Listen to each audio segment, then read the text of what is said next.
take care of 3 birds. My boss at Eastern Marine Safety Consultants, Mr. Dubois, had telephoned at 9 o'clock this morning with an assignment to inspect damage to some of Quest's deck equipment. He said that Quest was a privately owned research vessel authorized by the state of Maine to survey a piece of ocean floor in Cobscook Bay. A large aquaculture outfit, North Atlantic Shell Farms, had applied to lease this particular bottom from the state with ambitions of growing oysters. Surveying the bottom was part of the application process. According to Mr. Dubois, someone had maliciously vandalized some of the deck equipment aboard the vessel. In his opinion, some of these interbreds with too much time on their hands had thought of this as entertainment. Just a quick inspection, a few pictures, and a report will be fine. This is a very important customer for the insurance company. Don't get too, well, you know, he advised. Thorough? Look, Jane, they don't want to press any charges. They just want to collect what's coming to them, get their equipment repaired, do their job, and get out of that chromosome deficiency zone. Come on. Cobble Harbor can't be that bad, I said hopefully. Well, it's just remote. Worse than Greenhaven? I asked. My new hometown felt like the end of the earth to me. After our conversation and a look at the road map, I had called Cal. To avoid accusations of double-dipping, I hired Cal to transport me to and from Cobble Harbor via his boat, Sea Pigeon. I offered to pay Cal the same $20 per hour that I would receive from the county sheriff's department for my time. Cal was happy to oblige.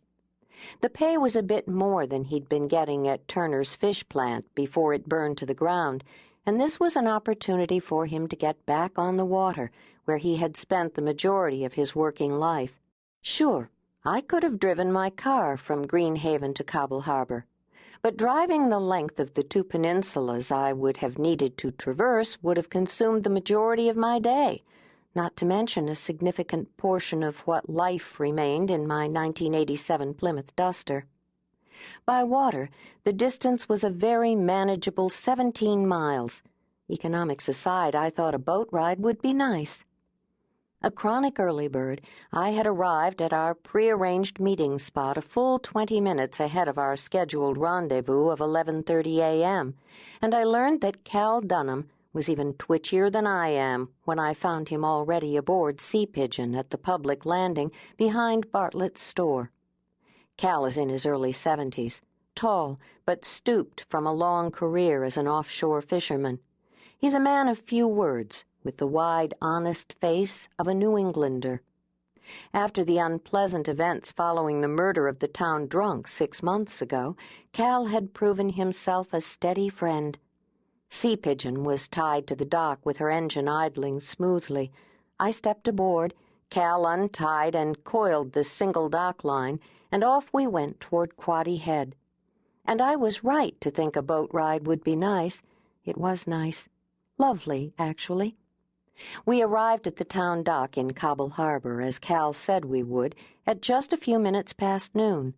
The Sea Pigeon seemed diminished in size by the looming stern of Quest. The larger vessel cast a square shadow into which we crept as 2 men appeared on the wharf to catch our dock lines. To some observers, the small mound between Cal's shoulders indicated a degree of decrepitude, but his boat-handling skills, agility, and no-nonsense demeanor revealed competence of a level that thrust helping hands back to pockets as the old man secured his boat and nodded an okay for me to step ashore. My promise to be quick was met with a smile and, "Take your time. I ain't going nowhere." The long step up from Sea Pigeon to the dock was made easier by a large hand extended by the taller of the 2 men standing on the dock. The men seemed to have been waiting for me. Before the tall man released his grip, introductions were made. "You must be Jane Bunker. I'm Dane Stevens, captain of Quest." Black sideburns spilled from beneath a red baseball cap sporting the ship's logo.